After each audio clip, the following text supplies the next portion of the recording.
Evening, guys. Just give it a couple of minutes to catch up as always. No problem. Here we go. We are live. We are live. Get that shared to a few pages. Here we go. And then what I'll do is if I tag you,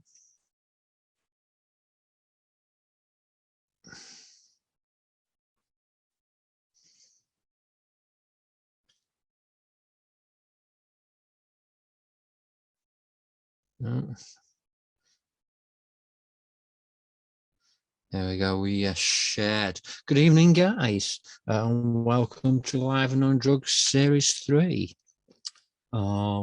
This evening we are with Irene Vaksberg from all the way in LA, I believe. I do apologize. There may be a slight delay because of the internet and because of how it is. And she's in LA and I'm in rural Norfolk, but we shall try to go on the best we can. Irene, thank you so much for coming on. It's great to have you. Oh my God, it's my pleasure, Jack. Thank you so much for having me. And I love this.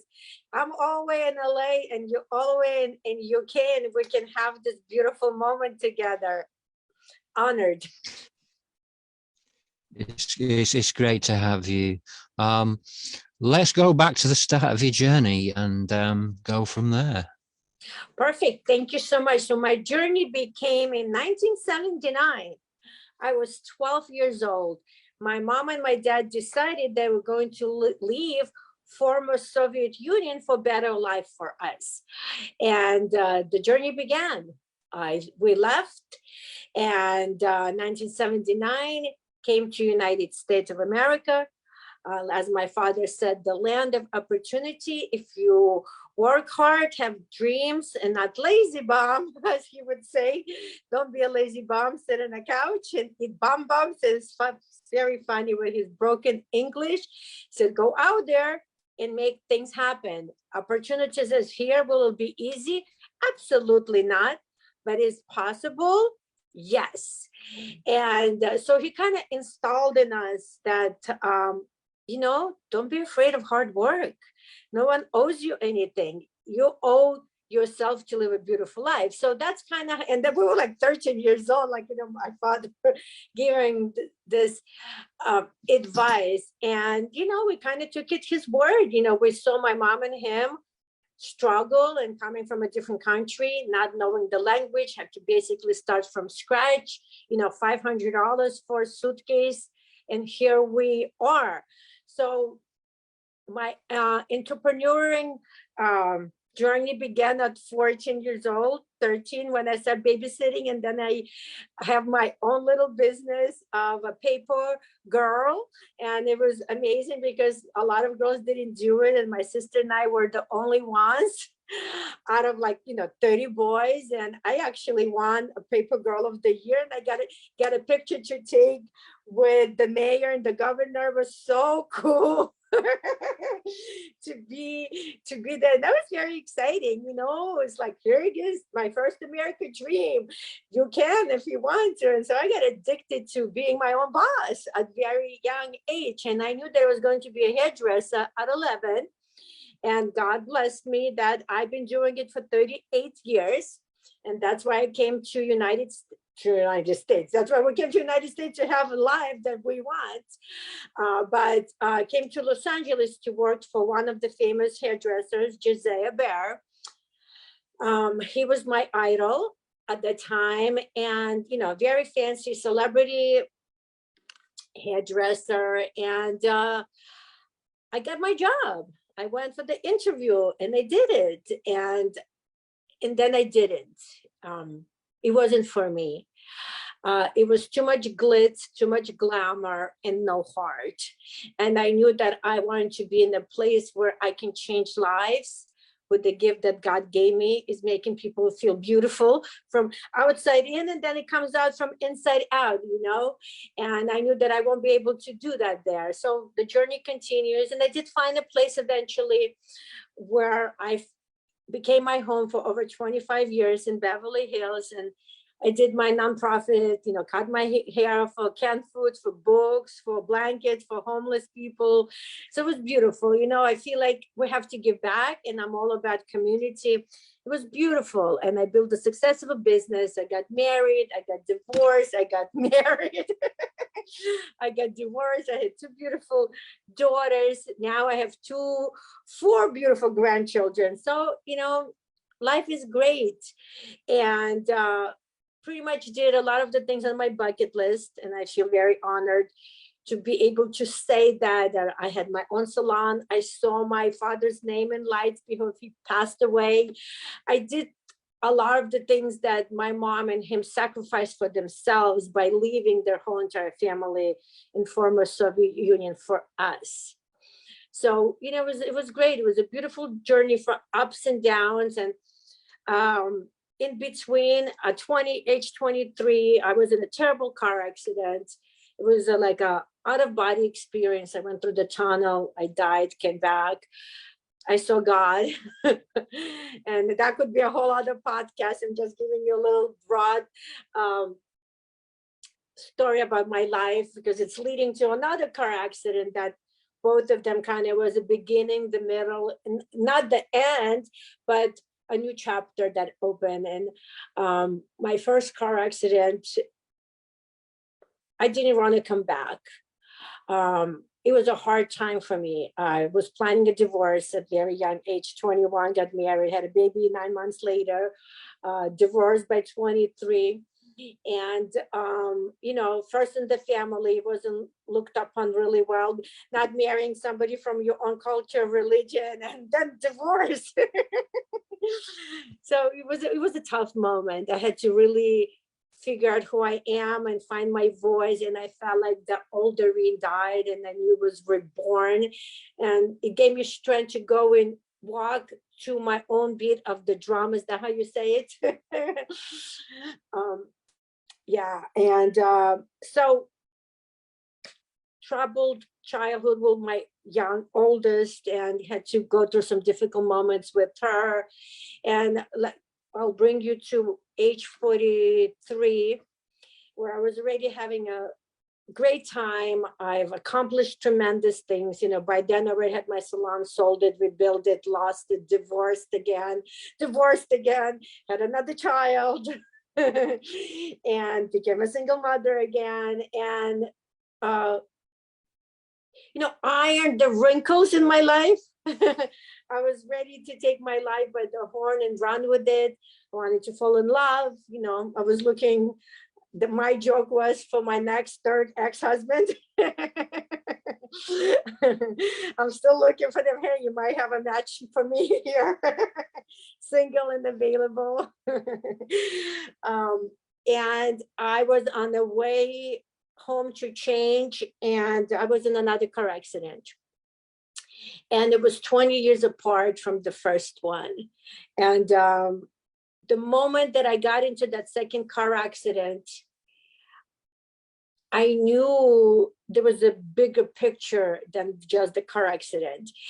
I didn't practice what I preached. I feel like when you're manifesting things, when you visualize things, when you write your goals and dreams on paper, and if it's just written and there's no actions and you're just complaining and talking about it but not doing it, sometimes the universe goes, you know, I'm tired of your BS. Like, you know, if you're not going to put some actions and you're sitting here and just complaining about it, I'm going to stop you and I'm going to change everything. And I'm going to make that situation so painful and disrupt your way of life that you have no choice but make changes. So if you're struggling and you're just complaining, let's go. Like, enough with that, because it's going to be worse than the situation is. It's just been proven in my own personal life that the moment I procrastinate and not take full action, the situation becomes worse than better. So this car accident, 20 years apart, did exactly that. It shook me to the ground. My American dream, I shared this so much, it still brings tears to my eyes, was basically gone. I built a business of 6 figures that went from that to 30,000. I was left with chronic pain, anxiety, depression. The medical field kind of neglected me. Neurologically, I became disconnected. The brain that deals with pain was on overdrive and created this spasms and shaking movements that I didn't know when it would begin and when it would stop. I would needed morphine drips a couple of times a week. I had 9 epidurals. I had 4 hip injections. I lived on antidepressant and was left with just bills, chronic pain, doctors that cared, but not really. Like if it was so out of the box, they did not know what to do with me. And either they said it was all in my head or just prescribed me some drugs because they had no idea what to do with me. And then they gave up on me. They said, I'm sorry, we cannot help you anymore. So here's a prescription for more drugs. I was already feeling suicidal. Had voices in my head. There were so many different ones that, one doctor didn't know what the other was given, and Vicodin didn't know because, it's pretty intense meds and muscle relaxers, right? And still was in pain. My body still was shaking, still was spasming. I might have 2 months between epidurals. I could not see myself rebuilding the hairdressing business. And, when your hands shake and your body shakes like you're having a seizure, it's not a good look for a hairdresser. So it was pretty tough. You pray, and you feel like no one is answering, right? Like you're sitting here in this horrible moments that you don't have control of your thoughts or your body. Money just dwindling off, business is running, then COVID hits, it's like there's just so much. And 5 years ago, my daughter was taking care of me, and I literally felt even worse because 11 years old or 12 years old child should not be taking care of your mom. And I just could not see myself being a nuisance to her, right? I missed out on so much. I really couldn't go out. I lost pretty much most of my friends. I didn't go see my parents. My father was pretty sick because I didn't want to stress them even more. I only visit them when I had an epidural or I had a morphine drip that I knew that I was safe for a period of time. And I hid a lot of it from my parents because my father already had a heart condition. And if I did go and I would start shaking, you could see the worry on them.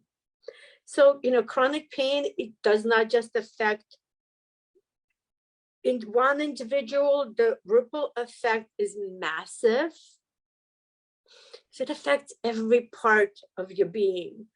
So I, could not see myself living like that for the rest of my life. I love to travel. I love happy hours. I salsa dance. I hike. I did Zumba. I'm full of life, and I love life. And that, life meant to live in joy, not in struggle. So I just couldn't see. And when doctor said we can't help you anymore, and you most likely will be in a wheelchair, I was like, F you, Barbie, for my express. Like I didn't know what to do. I was like, okay, I'm praying, I'm hoping, I'm trying to stay as positive as I can. And believe me, I've been in very difficult situations, and that may be for another time. And but I did not lose everything, right? Like if I lost my mindset, I had the financial means to find that therapist, find that support group. I could pay to someone to have a conversation, but here, everything was gone. Like I had 2 pennies to myself, $600-700 a month on medical bills and gadgets that did not work. Alone, could not share with anyone. Nobody really cared by the end. You know, people told me, I can be around you this way. You are my support. I don't know how to be your support. Or people say, oh, we didn't check on you because we know you're so strong. You can get out of anything. And that hurt, you know, like that hurt my feelings a little bit. But I also had to take responsibility for always putting a front that I'm okay. Right. So if you're listening and you have friends that always said they're okay and you feel like they're really strong and they really can handle it and they're your support system all the time, check on them. Because I was dying inside while I was laughing and smiling. It was really hard. So I prayed to die 5 years ago. I sat there on my couch and I said, I'm over it. I can't do it. How am I gonna end my life? And this little voice in me said, one more prayer. I'm like, I've prayed for 5 years. I don't have it in me, you know? And I'm like, this little voice goes, no, one more prayer. So I said, I'm like, okay, how am I gonna do? Literally was having a conversation with my dog and me were sitting here going, how am I going to get? And then, you know, people like, well, but you have beautiful children, you have beautiful grandchildren. How do you even go there? Like, and you know, I don't know. Depression is a difficult place to be.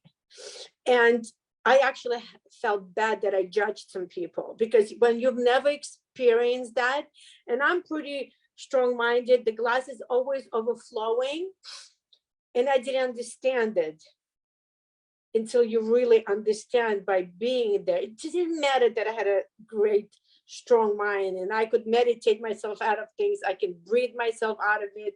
I can talk myself out of it. But there's times that is just, you can't, like I couldn't, I didn't see it. I was just could not breathe anymore with this. Because this was no life. I was a prisoner of my home and my own body. And I said, okay, one more prayer. I'll do it one more time. So I said, God, it's up to you now. I can't live like this. And I've prayed for a miracle for 5 years. And you haven't answered. So I don't know how more specific I can be. And I don't know why this prayer was so special. And I said, okay, I'm going to give it all my all to you. And I said, what I need is a miracle, because doctor said there's none.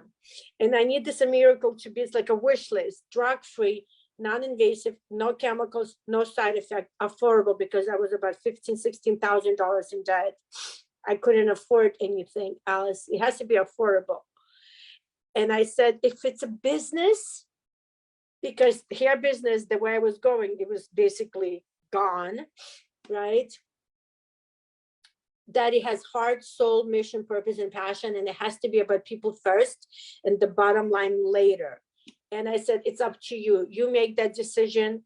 But if you're going to keep me in this broken body, I made peace to go. I'm done. A couple of months later, a friend of mine, they walked into my life a year of my car accident, and I was really rude and kind of, I didn't want friends. Like, I didn't want to explain my life. I didn't want anything from anyone. And she was just angel in disguise. She was very patient. She just shared some information with me, left me her card, and I told her, I'm not buying, I don't want anything. I'm not buying, selling, leave me alone. And we developed this amazing friendship. She was diagnosed with MS. And she said, Irene, before I die, I am going to find something to help you live a better quality of life. And it touched me so hard. She wasn't even caring about herself. She was worried of me while she is struggling. And so she was I laughed that 15,000 and 10,000 was of her stuff that she would send me. Irene, I found something else. Irene, I found something else. You know, she's Googling, right? And I'm in Uber's cars and going all over Los Angeles, getting all these injections and treatments, and nothing is working. I'm like, done. And if somebody's listening and they live in chronic pain, they understand there's a point in time that comes, we make peace with the pain because we know how to handle, we know our drugs dosage, we know how we can make ourselves somewhat better, right? Like we get praying for that epidural, and we know that we have 6 weeks of beautiful life, and we do everything we can, and we go on. And to try something new, it's scary. And the scary part is that hope it's going to work, but 99% of the time it doesn't. So the disappointment is worse than actual pain that we live in. So she said, Irene, I found something else. I said, I don't want to hear about it. Don't want to hear it. I'm done. Doctor said nothing. I'm getting my epidural. My case is over. My daughter and I are going to Europe. We're going to Amsterdam and Paris. We're celebrating her 16th birthday, 17th birthday, 18th birthday. There was nothing. I couldn't do anything. And I need to make sure that I'm okay. It's a 18-hour flight. And then, you know, tourism, right? You walk everywhere, and I need to be okay. And, you know, amazing friends don't listen. And if you don't mind, I will show you. She sent me a pair of socks. Do you see the little orange patch? Yep. This is the magic, the miracle I prayed for. Drug-free, non-invasive, no chemicals, no side effect, affordable, a mission, purpose, passion company that cares about the people, not the bottom line. 7 seconds connection. The moment this technology touched my foot, it triggered a response in my brain stem and puts it in a homeostasis, neurological balance. And when that happened, I remember one of the doctors that I went, it cost me $1,000. He specialized in pain management for cancer patients. And when he saw me, he said, Irene, your brain is on fire. I took medicine for 1 year for cancer patients, $250 a pop. It did very little. But what he explained to me, that your brain needs to be in that balance neurologically, then everything will relax and you won't shake, because the brain cannot handle the pain and it has to release it.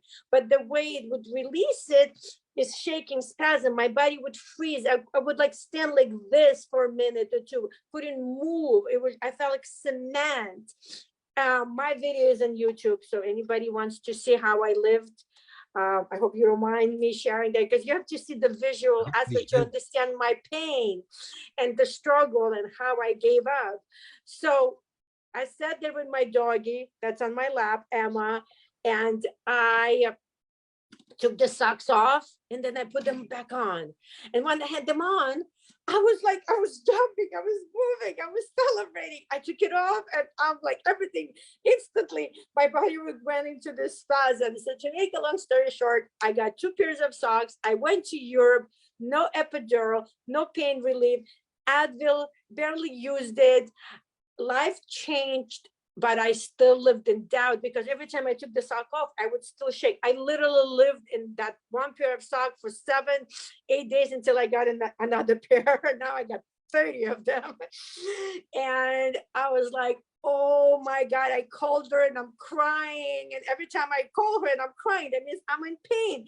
One time I was on the floor, but she was in Seattle, so she could not help me. She's like, give me your address, I'll call 911 and we'll pick you up from the floor. I said, no, you don't understand. God came down and kissed my feet. I'm good. I don't know what in this song, but I need dozens of them. Where do I buy them? Where do I get them? She's like, I have no idea. I have this little link, go for it. And life changed. I went to Europe and then I came back, and then there's a struggle. Like, I need to share this, right?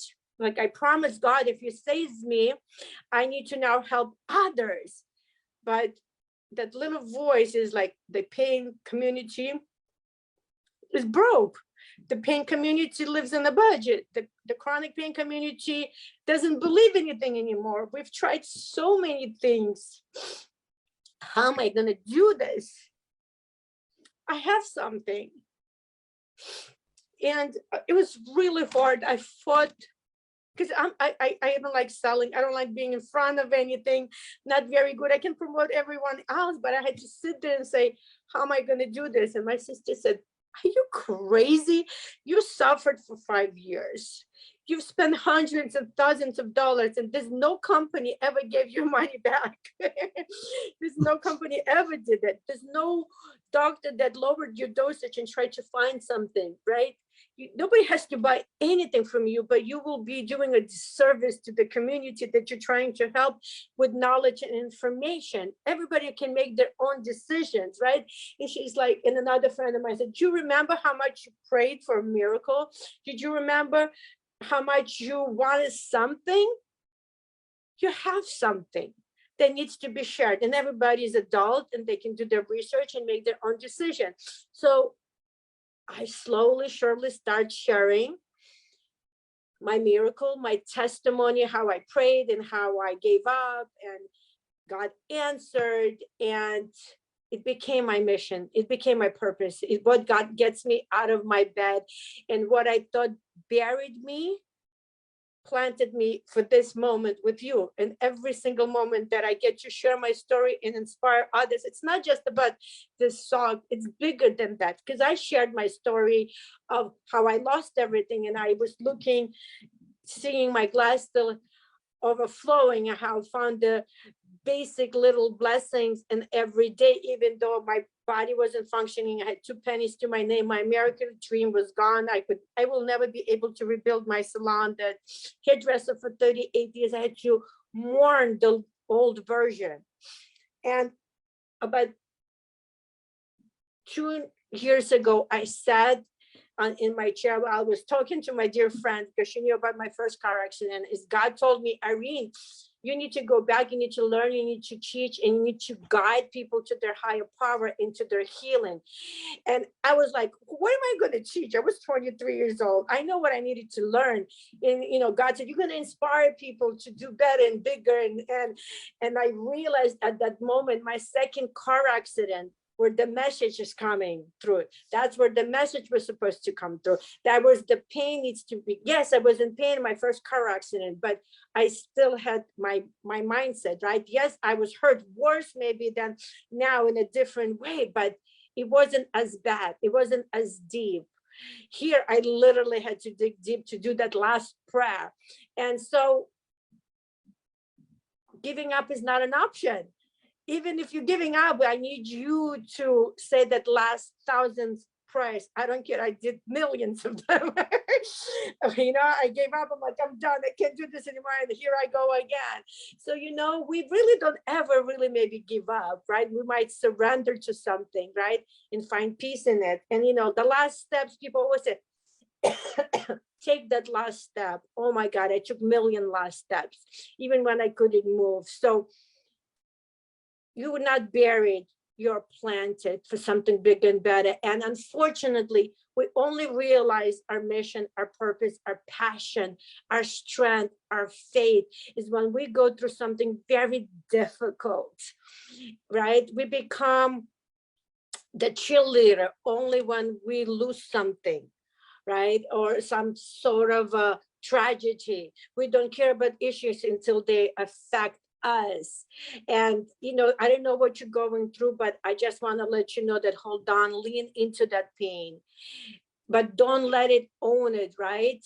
Don't let it own it. Let you own it. You own it. You honor it. You forgive it. And on the other side is a beautiful life, and you get to inspire millions around the world. And thank you for letting me be here and sharing my story, creating a safe space, because it gets very emotional for me. Even though I've been doing this for so long, it's still an emotional journey because it's consistently evolved. I learned every time about myself, every time I share. And there's another thing that oh my God, that just feels much lighter in my heart. Thank you so much for being so open and honest. and raw. You don't ever need to apologize for getting emotional. We all get like that. The amount of these that I've done that I've been sat there crying, it's amazing. Tell me about, you said about these socks. What's the idea behind them, and what's the technology behind them? So it is so the best way I can describe, well, the idea behind it is drug-free, non-invasive, no chemicals, no side effect, affordable for our regular folks. The CEO said that his mission is to help regular people that cannot afford that 5-star doctor, right? So his mother got sick with MS when he was 14 years old, and he went on a journey to help her. And I met him and had honor to be on stage with him, and will be on stage with him again. And I say to him, Jay, you just didn't make this for your mom, you also made it for me. So he wanted something drug-free because he saw his mom drugged up on drugs. Listen, this space for all of it, it's together. It's not one or the other, right? But there's so many options that we may need drugs or so many. I'm talking about pain management, right? I'm talking about pain management. And so this is a QR code. Most people understand that. Yep. But he's a tech guy. The science behind it is 45 years old. Touch technology, it's all, triggers of response. The way I can explain how this kind of works, when we were little kids and we would close our eyes and somebody would give us a pen or a spoon, and we know exactly what it is, right? Mm-hmm. So remember, so this triggers some similar response in the brain to activate, to recognize that specific code. It's like a phone number, right? That the moment it touches the skin, it connects like a little puzzle. It opens up the brain and puts it in homeostasis, like neurofeedback or biofeedback or neurostimulation, if anybody familiar. It's based on also on acupuncture and reflexology. Again, everything is touch, right? The fingers touches the skin or the needle touches the skin, it triggers a response. So that's what it does. So 7 seconds connection, it puts the brain in neurological balance, and it has changed my life. What it does, it helps your body optimizes itself, and our natural body can actually heal our own self. We're in this technology for 18 months. And the way they tested, it's a machine called QEEG. It's a 3D brain mapping technology that approved by NASA and FDA and use it like military stuff. They scan your brain. And my brain mapping is also on YouTube. So Irene Vaksberg, if you want to see it. And it shows the process. 7 seconds connection. Your brain goes from flight and fight into homeostasis. The least amount, 13%, and the most amount is 50%. Every single human being benefits from it. You do not have to be in pain. So this technology began with athletes, and they're in their peak performance, right? But their stability was out of whack. Their mobility was out of whack. They may look, buff and six-pack, sexy, and whatever, but neurologically, they were not. Only out, physically, right? If you look at someone, you think they're healthy, but, we have this demo that we do. And let me tell you, I can push over a 300-pound person, man or woman person. And so it's pretty powerful. Yes, it's pretty powerful stuff. And so no side effects. 3 months ago, I had these patches on newborn triplets. One of them was a little smaller, and oh my God, like incredible stuff. So yeah, it's kind of, I know it's kind of hard to fathom. You almost have to experience it yourself, but yeah, just touch technology, like dialing a phone number. If you want a little bit more visual situation, so when you travel and you go into the bathroom and you put your hand under the water, you're not touching anything, right? There's a sensory, right? and the water just pours down. Exactly the same thing. So the body is sensory, and the sock is the water, or other way around, right? So it triggers a response. When you put your hand in and can put the hand out, it stops. So yeah. Wow.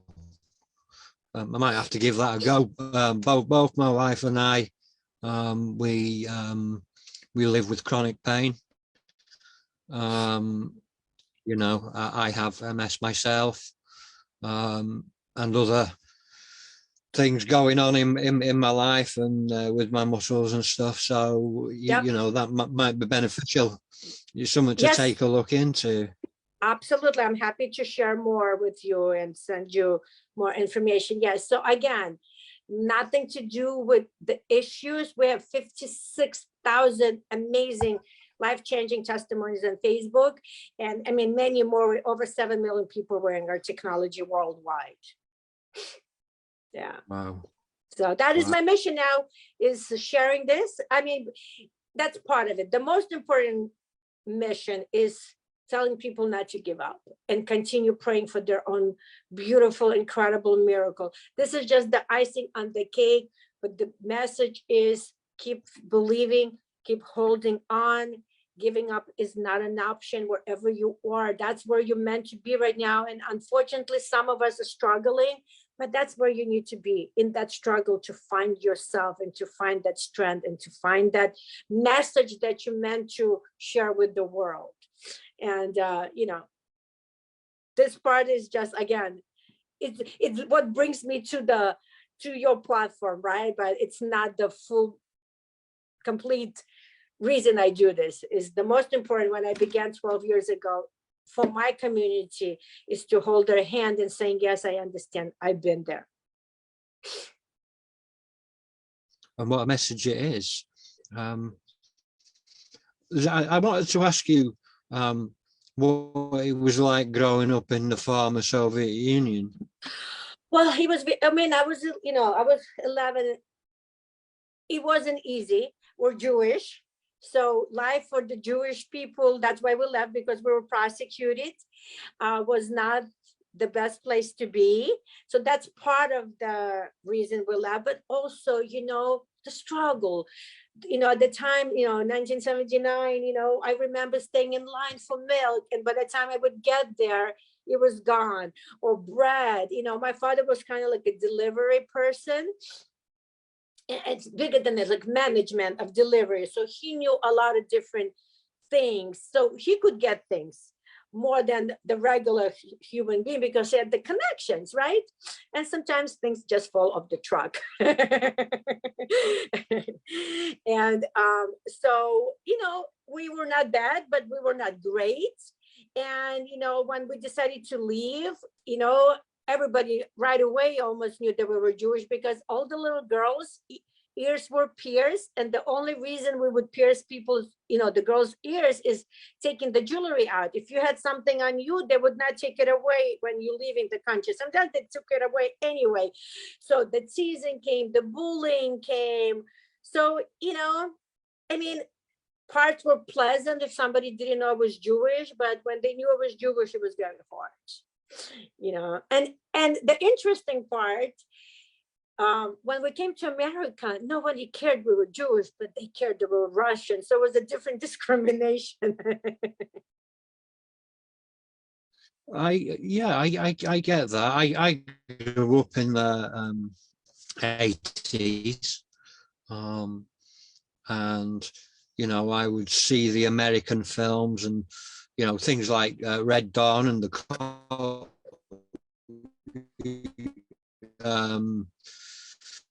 talking about the Cold War and stuff like that. There was a big fear with the American people against Russian. So I it couldn't have been that easy. Yeah, and then in 1980 or something, 81, the plane was shut down and people blame me. I'm like, I'm sitting with you in the class. I didn't do anything. And, you know, and then we became very popular. So, you know, it was just extreme to extreme. And, you know, yeah. So, you know, it's like I felt like it was a fad. Yeah. But, you know, this is my home. I love it. God bless America. You know, with all the, you know, all the problems we have, it's still better than Russia, especially now. Oh my God, who wants to be there? Or even like now, I really underline former Soviet Union, because I don't want to have nothing to do with that country. Like, it's, you know, but, you know, I'm not trying to get political here. We're spreading hope and peace and happiness here and unity.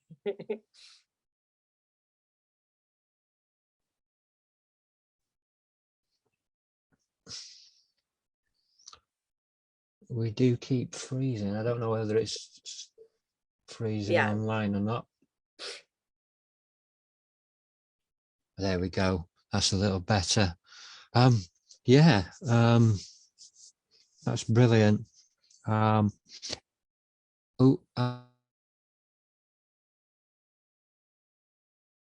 Frozen.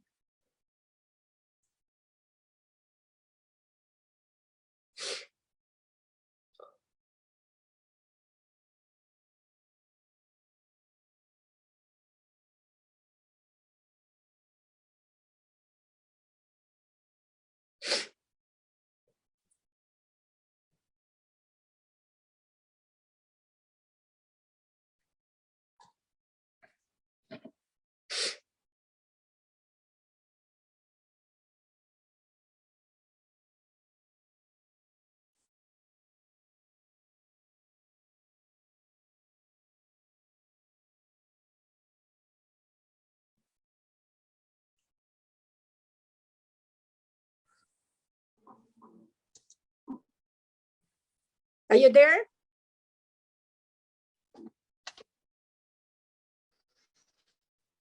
It's not the greatest of connections. I do apologize, guys. Oh, I am here. I am okay, here. great.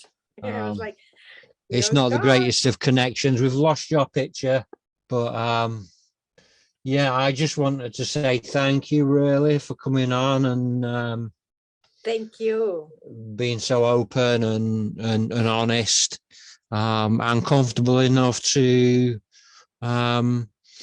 you know, let your emotions out, and you know, we're blessed that you've been able to share them with us and share your story. If you send me any links, I'll attach them to this video, and people Thank can you so much.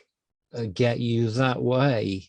Is there anything that you'd like to? Is there anything that you'd like to say before we go? Sure. First, thank you so much, Jack. I appreciate such incredible safe space for me to share my story. And, you know, the biggest message is that, you know, giving up is not an option. Everything that you need is within yourself. Keep going after your dreams. Make sure you celebrate yourself, honor yourself, and you're not buried. That difficult moment is the seed that's going to bloom. From that, you're going to live an incredible life, and you're going to change many lives. So yeah, giving up is not an option. Keep going. You got this. And if you don't, find me and I will give you a pep talk.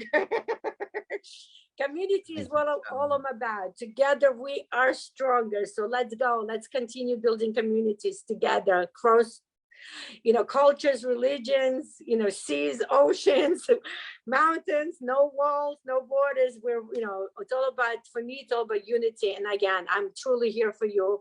If you need your shoulder to cry or a hand to hold, especially everyone, but especially if you're going through chronic pain and you feel like no one hears you and understands you. I understand you. I may not be in it, but that never goes away.